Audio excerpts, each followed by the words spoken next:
Marshall Kraker. I'm doing sternoclavicular sprains, so kind of an intro anatomy type thing. We have our SE joint, is the articulation between the clavicle and the sternum. It's actually the only true joint with the shoulder girdle, the one that attaches the shoulder girdle to the actual axial skeleton. Everything else is just kind of an articulation like sacrothoracic. So we have a few different ligaments. We have our capsular ligament, which is the strongest one. It prevents superior displacement. So you can kind of see on the picture, it just kind of surrounds just the medial aspect of the clavicle to the sternum, prevents the clavicle from shooting upwards. We have the intra-articular disc, which is it's kind of the articulation between the sternum and the clavicle. So it kind of prevents, I guess, if you think about it as like the concave convex portion of it, the disc kind of prevents that clavicle from kind of moving out and escaping it.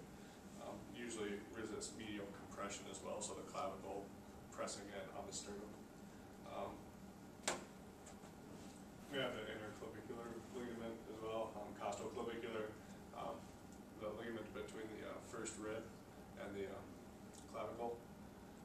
So typical mechanism of injury, dislocations are uncommon for the SC joint. It happens in about 1% of joint dislocations. Usually it's just a fall, an outstretched hand, or a direct blow. Most of the time you will just see it as the AC separation or dislocation, because that's where all the energy momentum tends to like displace out. But if it continues to go, that's the last kind of area where the energy is going to cause just the separation between the joints. So that sternoclavicular joint is kind of our last area through that whole mechanism where an injury can happen. Also, from a direct blow, kind of right on the clavicle, can tend to, by pressing kind of posterior on the lateral aspect of it, it can send an anterior dislocation for the SC. It's typically done in 3 grades, so we have grade 1, it's more of a mild sprain, so we have kind of an anterior-posterior translation, depending on the mechanism of injury. It is stable. They can be slung for it. They can just for immobilization. That's typically for about 3 to 4 days. That's just kind of with the rest for that. Kind of initial care, just since there will be minor swelling, there will be pain with palpation. They recommend icing for the first 12 to 24 hours. And then after that, they do say heat, so you can kind of regain motion with the clavicle, because your clavicle on that SE joint has kind of an anterior translation type motion to it. It has a rotatory type motion. We have grade 2s. Those are typically the subluxations that you see. Those either happen through like a translation or a rotation mechanism. So again, getting hit, you kind of see the anterior displacement of the clavicle right on the SE.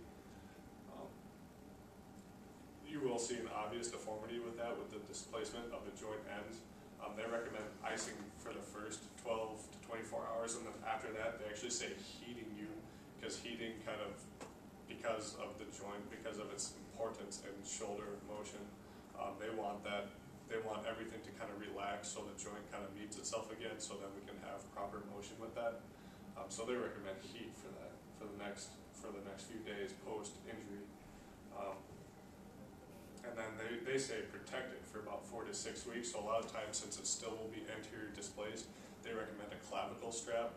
So you've seen those people who have clavicle fractures kind of wear this strap, kind of like the spider pad, but it ties in the back, so it pulls their shoulders posteriorly. And kind of what that does is that helps the clavicle fractured ends kind of re-meet and then re-heal with that. So the goal of that is for the medial aspect of the clavicle, by pulling that back, to have, if it's an anterior displacement, to have it kind of reduce posteriorly, so it can meet up again with the sternum. So they recommend that, and then slinging as well for the remainder of the time. So the grade 3 is the most intense. It's the unstable dislocation of the SC. Typically that's seen as anterior, posterior. Obviously, if it's an anterior one, it's a little more serious because of all the neurovascular structures and just behind the clavicle. So in an instance where that were to happen, you definitely want to rule out your own like vascular issues, check pulse, carotid pulse, look for any sort of like bruising or other types of swelling that could indicate that they might have punctured something. You want to monitor their breathing, you want to monitor for shock. If it's posterior, you find any sort of symptoms like that going on, it's just kind of an immediate referral, get them to the hospital as quick as they can, because that'll most likely require surgery to anteriorly reduce the clavicle and then fix whatever damage has been done underneath that. If it is an anterior one, it's not as serious. A lot of these can actually be easily reduced through a couple different methods. So you can kind of, Starkey and the AAOS talks about abduction, adduction, traction. So it's just kind of laying them supine, putting a sandbag or a towel like on the scapula or between the scapula, and then pulling them out, giving a little bit of traction, and then kind of whichever way you decide to move the arm and moving the clavicle to try to reduce the dislocation.